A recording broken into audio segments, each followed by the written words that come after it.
What's up? It's Brian Soscia, and a total honor today really is to have a guy on who's just a huge ECW fan, as was I growing up, very influential on my wrestling fandom, I guess ECW was.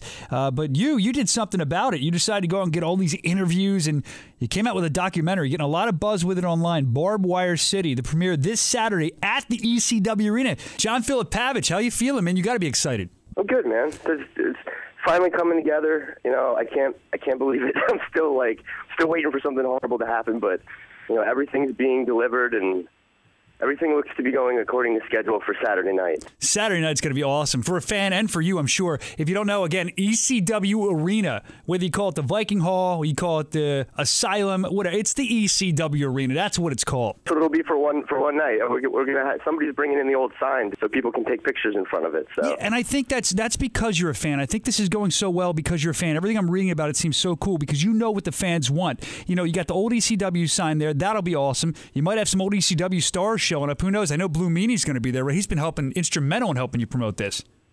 Yeah, there's a bunch of guys showing up. They're wrestlers, and I don't have any contracts with them. So, we have confirmations, but I feel so weird about putting that out there, and then the guy doesn't show up for some reason, or maybe his wife gets sick and he doesn't make the drive, and then everybody's like, "Well, you said this guy was going to be there." Subject to change. This is much like an old ECW show. You never know who's going to show up, right? Mm-hmm. And I want to put the emphasis on the film anyway. I mean, I think it's great. These guys were invited because they're in the film, you know, or they made a contribution to this story. No, they definitely did. And you want to talk contributions? I think that you're such a fan that worked so hard on this and poured yourself into it. It's only $15. That's the only contribution you have to make. That's like cheaper than an ECW show used to be. It's like half of what an ECW show is. Right? I know you used to go a lot, and I know I used to go a lot, but I wonder, a couple months ago, a lot of people were talking about how ECW was never going to host wrestling again. Matter of fact, I saw you at the last show at the ECW Arena. Did you have a hard time convincing the owners or whoever's behind it now to get in there to do a wrestling type thing? You would not believe the hoops I had to jump through to get this thing in that building, but I wanted it in that building. You know, every other town we're talking about kind of road tripping this to. I mean, the one that's announced is Manhattan, May 4th at noon at the Gramercy Theater. They're going to be in smaller theaters, which is really cool. But for Philadelphia, I didn't want to do a Center City Theater. I didn't want to do something on the outskirts. It had to be that arena. I mean, I've been thinking about that since I started this when I was 19, and I always kind of envisioned watching it at that arena, like having that moment, you know, for myself and my partner, Kev. But getting it, you know, so many people to deal with and so many factions within that building, and this person manages, this person owns, this person leases. Do you think they were more or less receptive to you when it came, as soon as you said it's a wrestling, not a show, but a wrestling movie, do you think they were more receptive since it wasn't a show? I mean... Yeah. I think that a big part of the reason that we're in there is that we were really, you know, I made some passionate pleas to certain factions there, and I think that they appreciated that it was a film and it didn't involve, you know, indie wrestling, just because, you know, those guys all kind of like squabble amongst themselves and they're all looking for, you know, and not because they hate each other, but a lot of them work together. It's just that they're all looking for dates. Oh, totally, man. That's the name of the game with independent wrestling. So it's good that you're there. But John, I want you to explain to the people that might not know, who haven't seen the trailers, explain Barbed Wire City a little bit. I think it's a look. This is not a wrestling video. And what I mean by that is I'm not trying, I have to always give my disclaimer. I'm not trying to be condescending to wrestling-related documentaries that come out, but I mean WWE makes some, and they're pretty good, but they're very they're definitely looking out for promotion in their brand, kind of a thing. I mean, they're not going to put anything necessarily negative that they don't want in there, and a lot of times the production quality on other ones, as far as like our artistic choices, it doesn't quite live up. So I really wanted to do something, you know, starting with, like, not just getting the wrestlers. I didn't want to go by star power. You know, I didn't want to go by, like, well, this guy was the most famous in ECW, so, you know, let's give him all the screen time. It was like, whose human story is you know, who has the best piece of this? There's 46 people in this cut. And I don't think, like, you know, one guy's story is more valid than the others. They all kind of went through this together, you know. And then we got the reporters. That was a big deal for me because I'd always wondered, you know, I love like rock docs. Like I love documentaries, and I would see, you know, they'd be talking about a band in the 70s, and it would be the guy who like followed them or reported on them from Rolling Stone or some other magazine. And I was like, how come wrestling doesn't, do that? I mean, I understand why the WWE doesn't, because they're trying to not acknowledge that there is a wrestling media. Okay. But I wondered why other, you would see Dave Meltzer pop in on one or two things, but I wanted to kind of get everybody together. And it's also interesting because wrestlers don't always have a full context of what's going on. They know about what they do because they're focused on themselves a lot of times. Or they're just basically, wrestling is very gossipy and they repeat hearsay and they don't really fact check.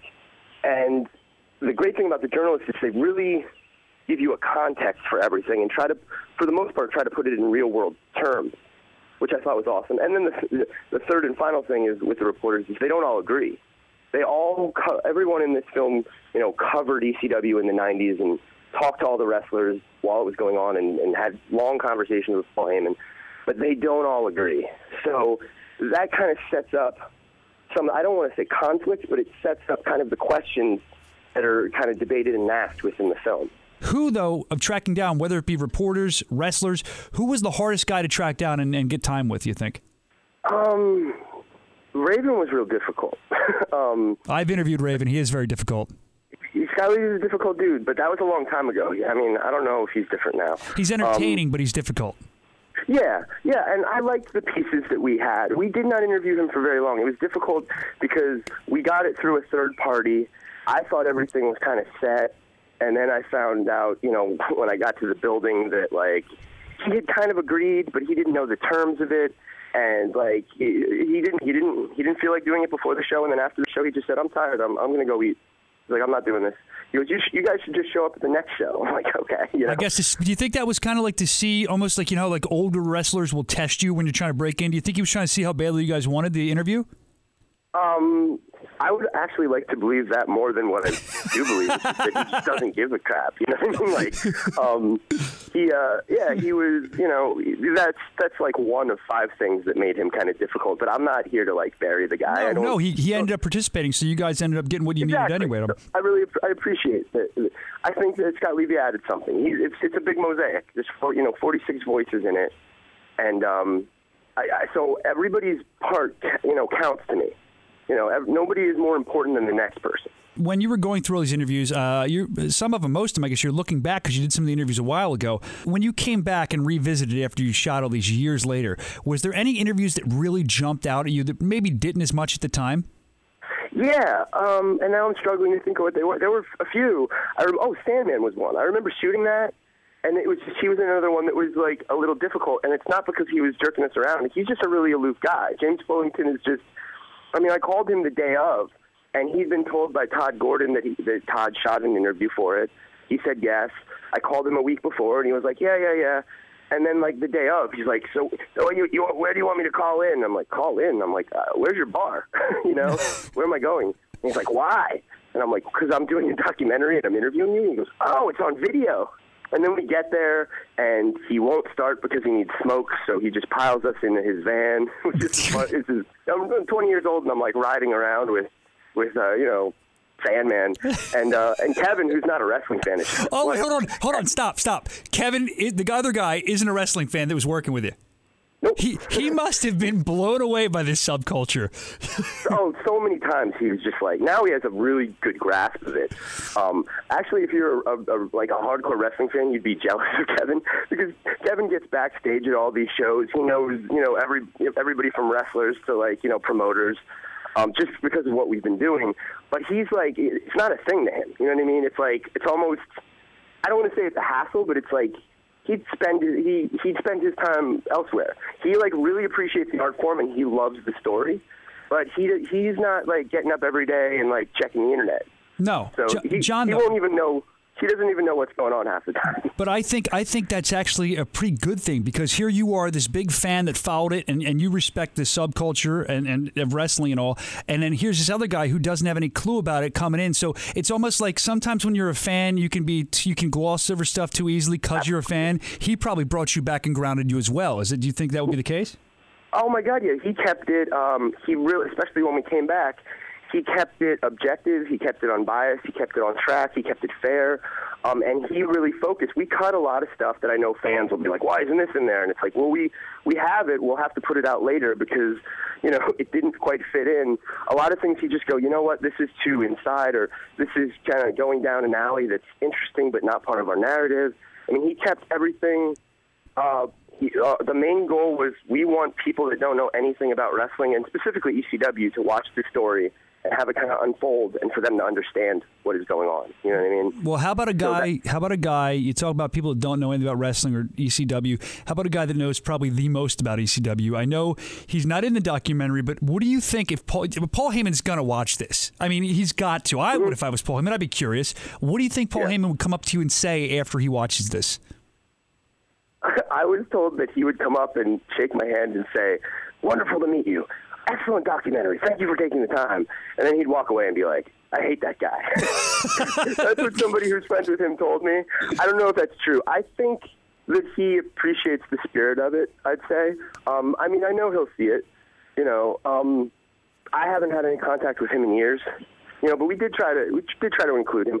I think we did an excellent job of giving you all the sides of him. Like, we don't really bury him, but we also don't, you know, this isn't like a praise video. That's the thing. This isn't like a total glorification of all things ECW. Again, it's like regular people are going to see this and go like, oh my God, they're like killing each other out there. Are they millionaires? No? Well, why do they do this, you know? And the story kind of describes like, you know, the wrestlers themselves will tell you, this was my motivation. This is what I thought. This is why we were all coming together. And, you know, it builds up, and there's some really great parts, and then there's other parts where it's like, the company, you know, didn't quite take responsibility for themselves, or this or that. You know, it's not all roses, and that's just part of the story. You know, and so there's no narration. It's just told in the voices of the people. You're gonna like some of them, and others are gonna be like, oh, I don't like that guy. You know, whenever we have kind of like test audience things, people will go, who is that? I love that guy. And then another person will talk, and they'll be like, I don't like him. You know. So we'll find out, you know what I mean? I think there'll be a lot of opinions. It's kind of author's intent versus audience interpretation. I didn't want to fully lead anybody, so I think different people, certain scenes especially, people will either see as like, oh, that's really charming and sweet, and others will go like, well, that's really bizarre.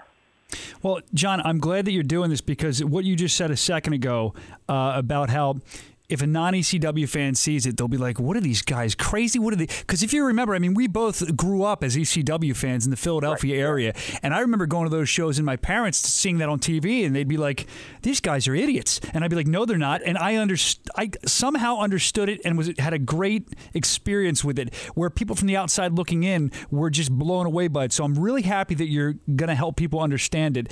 And I wonder, though, my biggest question in this interview, did you get to interview the guy from Strength Systems USA? No. Oh, man, I really wanted to find out if the guy from Strength Systems USA actually really did save $860. Nobody outside of Philly is probably going to get that one. Those stupid commercials. I was talking to John off the air about how I even remember all the commercials, the Bowflex you were saying, and I thought that ECW did an excellent job with promoting their own product and having some of the newest music and stuff like that. And that's where I'm going with this. I know that there's some confusion with music for the film. We talked about this off the air. Some people were saying to me they thought you were paying to get the rights to like Metallica, but then you're saying, no, there was confusion. I'm not doing that. And I think what you're actually doing is better than paying to get the Metallica and stuff like that. Now, can you expound a little bit on that? Absolutely, yeah. I couldn't. I would have had to ask for a lot more money on Kickstarter, and most of it would be money not just for licensing, but lawyers to figure that out. We part of what we asked for on Kickstarter was money to make original music, and I think some people misunderstood that we were going to get all the music that ECW used, which is another thing you could never do to this day. Use all that music and just be like, yeah, we have a deal. And it's like, no, you don't, you know. So yeah, Kevin Kieran, my partner, who, you know, I hope he gets the credit he deserves at this premiere, because he doesn't like to be out there like me to promote this thing. He just leaves it to me. So I think a lot of people who are aware of the film know me. They don't know Kevin. Kevin did so much work on this film, contributed so much to it. He's, you know, we're 50-50 on this, and he's the one who made all the music. Every piece of music you hear in this film, and there's a lot of it, you know, the running time is almost 2 hours. That's all Kevin Kieran. Also, we should mention that if you are not in Philly area and you can't get here for the show, the pay-per-view, the iPPV through highspots.com. Now, can you tell us how people can get that? Is it just... Yeah, we have a press release up on barbedwirecity.com, but you can also just go to highspots.com. There's a banner in the top right-hand corner for their streaming pay-per-views. It's going to air live. I think it's actually going to go on the air at 6 p.m. with a pre-show. And the great Brian Soscia, who I'm talking with right now, is going to be hosting that. I set you up for that, buddy. That's why I asked that question. I knew you'd say that. Thank you. Yeah. And then we'll throw around 7. We'll throw it to the screen for the announcement, and then it'll play. A digital file will play. We won't be shooting the screen with a camera. Okay. And then the feed will switch back to the arena. There'll be like a brief 10-minute intermission, and then we'll have a Q&A. With myself and assorted people who are there. And how much for this on iPay-per-view? I think they're asking for $20. That's nothing. $20 to see my beautiful face and your beautiful documentary? That's nothing. Mm-hmm. Honestly, I'm being serious. I think that $15 is a bargain to get in at the place, and $20 for an iPay-per-view is insanely cheap. And I mean, I don't see how if you were a former fan or if you want to learn more about ECW, and you should, I don't see how you could turn that deal down, man. I mean, think about it. You get a couple of your friends, have a couple beers. If you're not in the Philly area, watch it live on internet pay-per-view. That's the way to go. John, listen, man, there's so much more I want to get into, but I know you don't have a lot of time. So the last thing I want to ask you is people need to be prepared because when they walk into the ECW Arena, I heard it was gutted. I heard that it was different. What's the differences in the ECW Arena right now? There's no stage.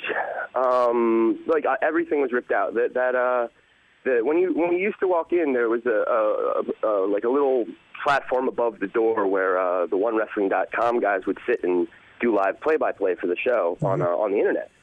That's not there anymore.